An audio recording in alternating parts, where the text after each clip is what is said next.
Good morning. This is Crocker's Crazy Living. It is Wednesday, the day before Thanksgiving, and I am coming on. I have got several projects going on for Thanksgiving, so I'm going to be doing several separate videos of all my Thanksgiving foods. So, first off, I'm going to make a pumpkin roll. I have my Thanksgiving t-shirt on that I painted this over 30 years ago. When me and my friends were into t-shirt painting, we used to have parties every month, and it was just a fun way for us girls to get together and have some fun. And was very thankful for that time I had with my friends when I worked at the nursing home. So anyway, getting ready for my Thanksgiving stuff. So I've got my pumpkin roll here. Now I have been YouTubing this recipe myself because I have never made. Oh well, no, that's a lie. I have made a pumpkin roll once in my lifetime, and I am a experienced baker. And my pumpkin roll cake tasted okay, but I think the recipe I used made too much filling because I could not get it to roll back up like they show you on videos how it just rolls up like a dream. That did not happen for me. So I quit making it, and Tiffany, my daughter-in-law, makes an excellent one. So I YouTubed another lady's recipe, and I watched her video, and it looked like it was super, super easy to do. So I'm going to try it again because every year for Thanksgiving, we have the same desserts. We have, usually my mother-in-law will make an apple pie. I normally don't make dessert because everybody wants her apple pie. But I'm going to make a pumpkin roll cake, and then later I'm going to come back and make a homemade cherry cheesecake for my nephew. So anyways, we're going to get started. I already got my oven preheated. I've got my 10 by 15 inch pan, Jelly Roll pan, sprayed with a piece of parchment paper with more spray on top of the parchment so nothing will stick. I'd sprayed the pan so the parchment would stick to the pan easily. So what I'm going to do is I'm going to start making this cake. So in a large bowl, whisk the flour, the baking soda, baking powder, salt, ground cinnamon. It calls for lots of spices. I'm going to put the cinnamon in there, but then I'm going to, instead of putting all these separate spices, I'm going to use pumpkin pie spice. Because I have it. And it has all of it in it. So why not? Except for I might get in a little bit extra nutmeg.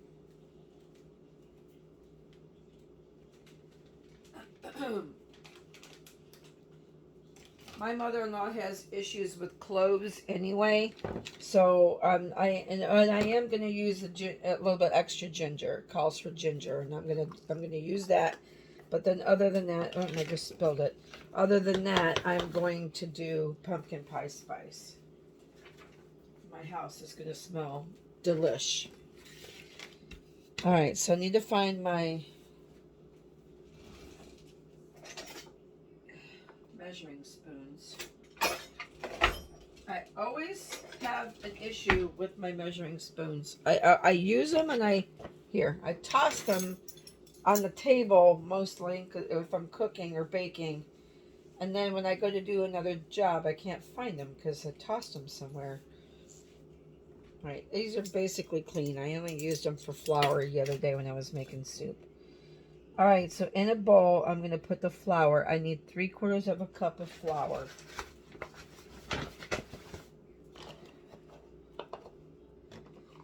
I think I'm going to take my beater off right now so I can put my ingredients in there, the bowl.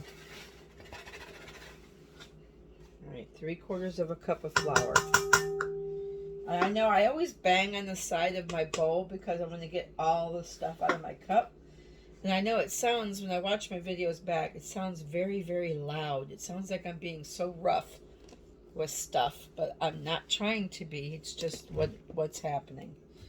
All right, so I got 3/4 of a cup of flour. I need a 1/2 teaspoon of baking soda.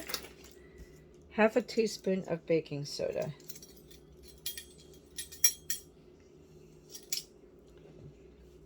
I tried this time to get all my stuff out together, so I'm not running for things while I'm trying to video, because I have a bad habit of that too. I don't have everything laid out. 1/2 teaspoon of baking powder.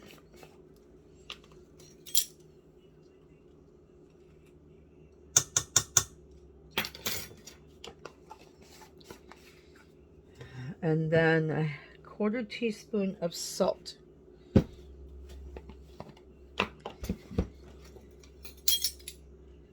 A teaspoon of salt. Doesn't seem like much, but you don't need a lot anyway. All right, so then I'm going to use 1 1/4 teaspoons of cinnamon.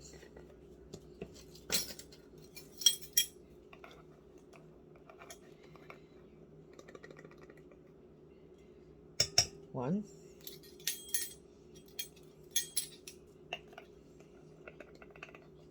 And 1/4. I'll do extra cinnamon because I love cinnamon. My husband don't care for cinnamon as much. A 1/4 teaspoon of nutmeg. So I don't measure my nutmeg because I have a nut.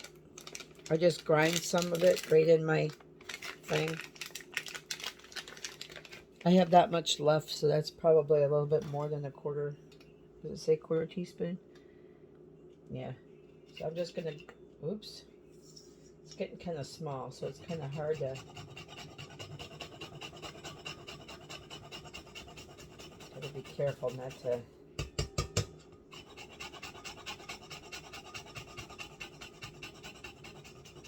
to grind my fingers in there. Yeah, that should be good.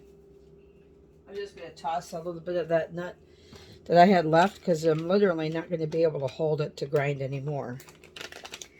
All right, nutmeg, and then a 1/2 teaspoon of ginger. Okay, I'll do that.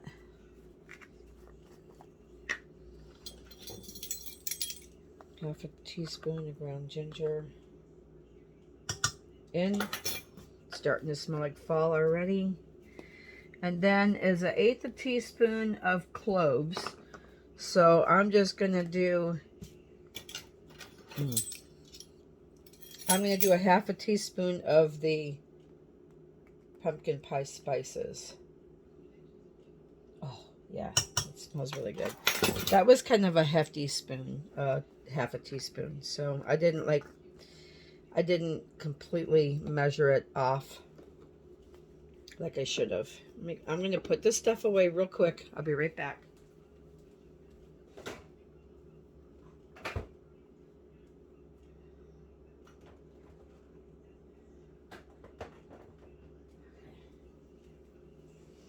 I don't even know why I have cloves in the house, because I don't use it much. Okay.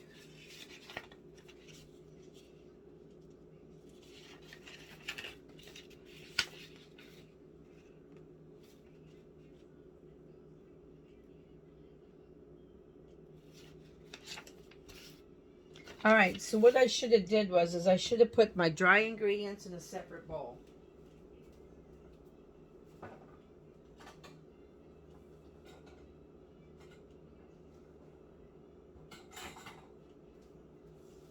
Because they want you to mix your wet ingredients in the mixing bowl. So I'm just going to dump this into here. That's fine.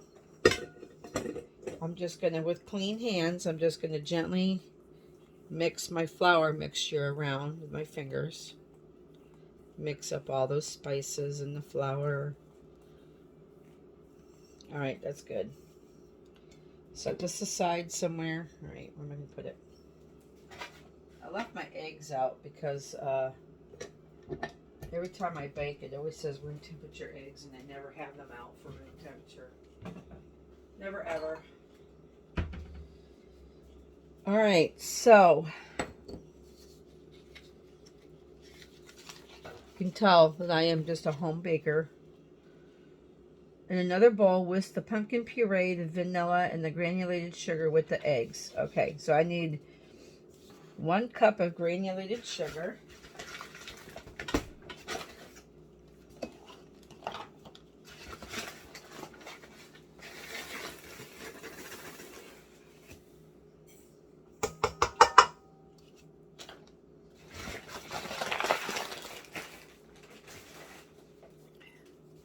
Put this away.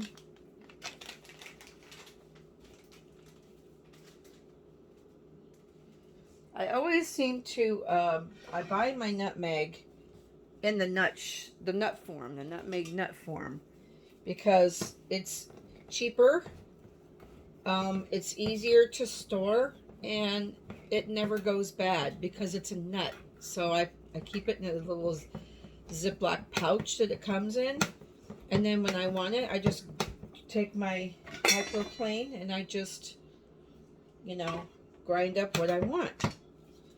And it works very well for me. Spices cost a lot of money, and then if you don't use them frequently during the year, you got to throw it away at the end of the year and get a new one because they just don't last.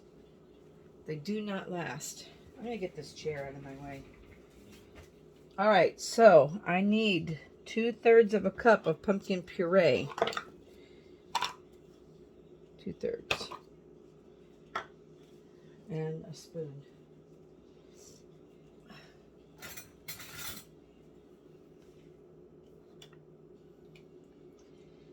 This is pure pumpkin puree. Libby's pumpkin puree. Canned pumpkin, not pumpkin pie filling. You know, and everybody always says that, not pumpkin pie filling. But you know what? When I go to the store, I don't even see pumpkin pie filling. So I guess places that sell it, you could, if you could get it mixed up. But what you want is pure pumpkin. Or if you're really adventurous, which I was not this time, buy the pumpkin pie pumpkin. They come out in the fall. But they're more work, you know. You gotta peel them, you gotta boil them, and you gotta mash them. But people who do that say it's the best. It's the best, it's the freshest. I don't make a lot of pumpkin stuff, so I just buy the canned pumpkin. I'm good with that. If I was doing a lot of pumpkin pie or making several pumpkin rolls or doing different things with it, I would probably get the pumpkin, because you end up, oh, I suppose I could get it and then just freeze what I don't use, and I never really thought of that either. But anyway, rambling again. All right, I'm just trying to get cleaned up as I go. All right, let's see. 1.5 teaspoons of vanilla. Use, you know what? I'm just going to do almost a tablespoon of vanilla. I like vanilla too, so this is my homemade vanilla.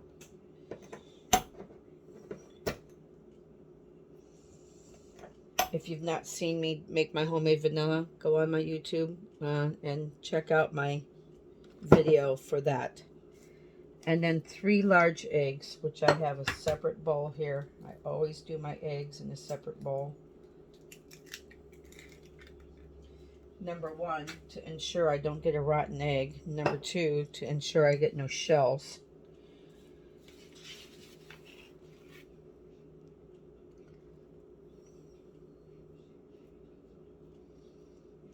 All right, so it just says to mix this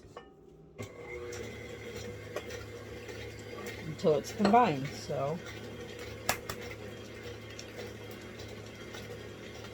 that is what we'll do.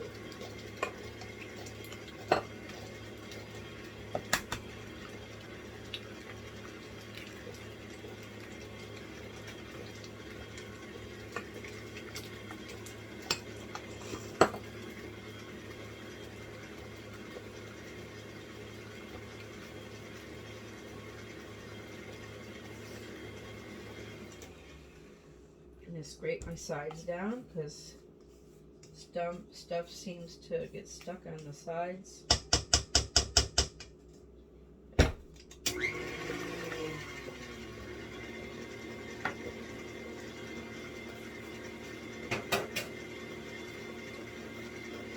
Ugh.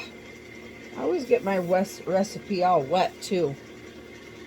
Alright, so it says to mix that until it's well combined. You can always make a new copy of it, I guess.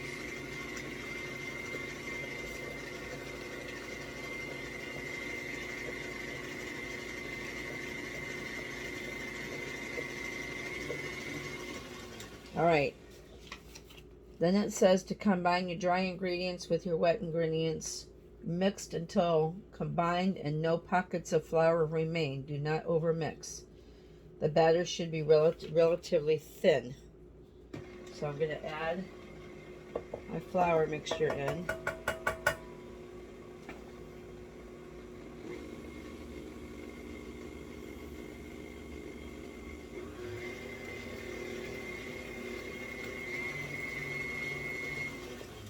I'm going to scrape my sides down.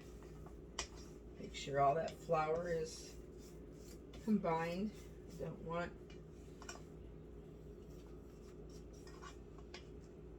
any lumps or anything.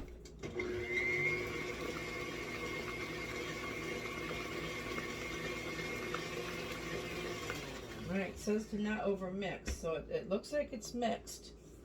I don't see any flour in there at all. I definitely don't want to mess this up because I want it to come out right for once.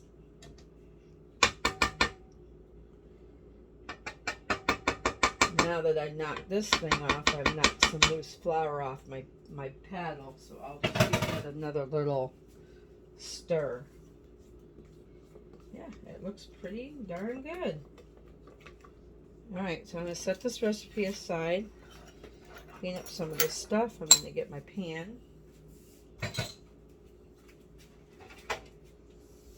Alright, here's my pan. I took and I put some spray on the bottom so the paper would stick to it. And then I sprayed the top with some baking spray. And then I'm going to pour this all over the pan.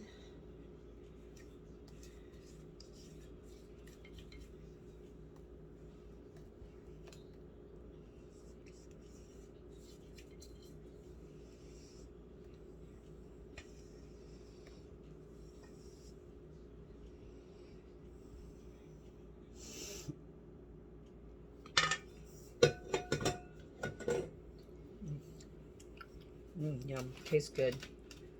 And I'm just going to spread this all over the pan.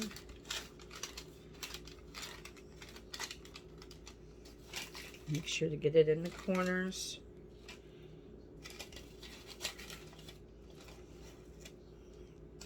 Try to get it as evenly as I can. After I spread it out, I'll probably just give it a shake. Give it a shake. Make sure it's all evenly, as even as you can get it spread out. So I'm just going to give it a whap on my thing.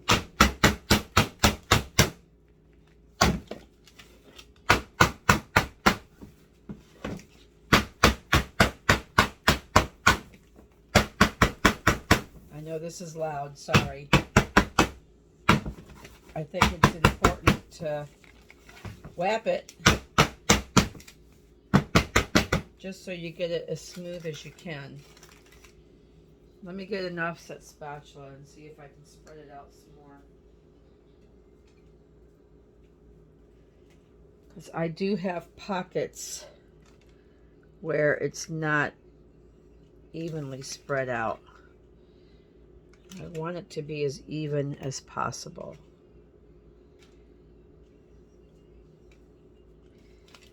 Just nice and gently spread this out. Wrapping it did help, but it still has little areas where it's not.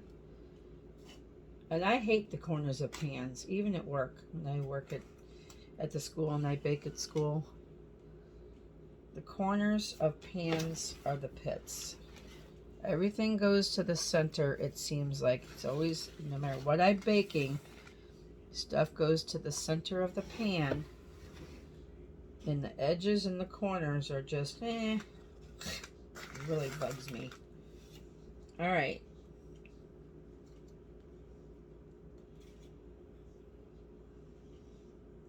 All right, got that done. Now I'm going to put it in the oven.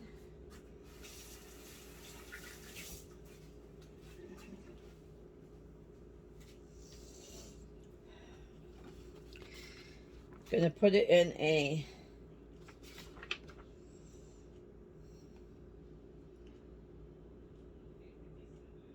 bake for 15 to 16 minutes or until it springs back. So I'm going to put you on pause. I'm going to put this in the oven and I'll be back in 16 minutes. Okay, I cooked mine for 17 minutes. And it just came out of the oven, and it says while it is still hot that you want to roll it up. Now, I have watched lots of different recipes on how to do this. And one recipe said to take a clean towel or a linen cloth and dust it with powdered sugar, flap the cake onto that, and then roll it up. And another recipe said, don't bother with all that mess. Take your parchment paper and roll it up in the parchment paper. I guess rolling it up while it's still hot allows the cake to remember its shape. But how do you do it when it's screaming hot? It says to be very careful and just do it. So I'm going to try to put my gloves on.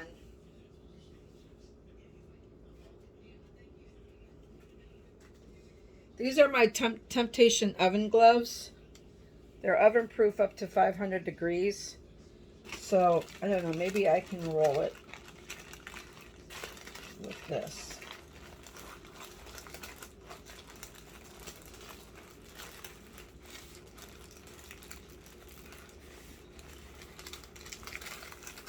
There. Got it all rolled up. I don't know how, I mean, it was pretty easy to roll up with my gloves, my oven gloves. I don't know how tight I got it though. You want to get it kind of as tight as you can roll it. But that is super hot, so yeah, I mean, that's kind of hard. All right, now I'm going to let it set aside. I just let that sit there on my stove and cool down. Then I will come back for part 2 of my pumpkin roll, because obviously I can't do this all in one video. So I'm going to let that cool. I'll come back for part 2 of my pumpkin roll for my cream cheese filling, which is 8 ounces of cream cheese, 6 tablespoons of unsalted softened butter. So I'll take that out now.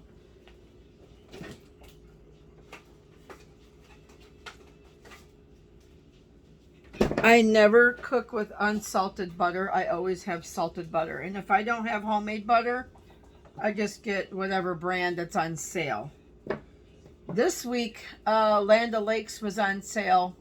And it might not sound like a sale, but it was $4.49 a package, which was cheaper than any other butter in the case. They didn't have any that were 2 for $3, 2 for $4.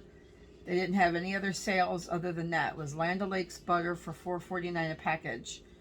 I bought 2 packages, so I bought like $9 worth of $8.50 or so worth of butter.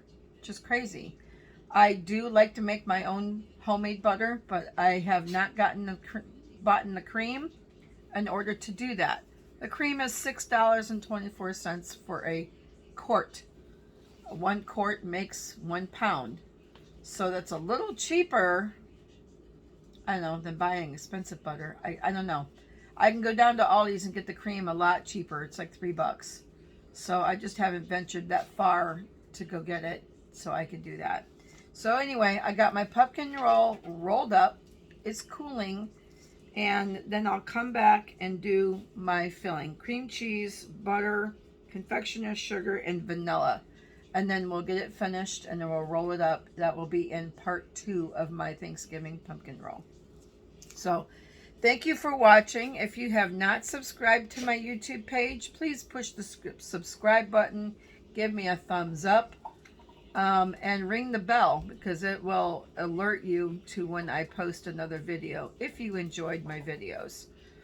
I hope to see you soon, and I'm going to be doing much more videos here for Thanksgiving, so there's going to be lots of videos being posted in the next 2 days. And I know it's for Thanksgiving, but you can watch it for Christmas, because I do the same foods for Christmas. So anyway, have a wonderful day. Thank you for watching. God bless y'all, and have a wonderful Thanksgiving. See you soon. Bye.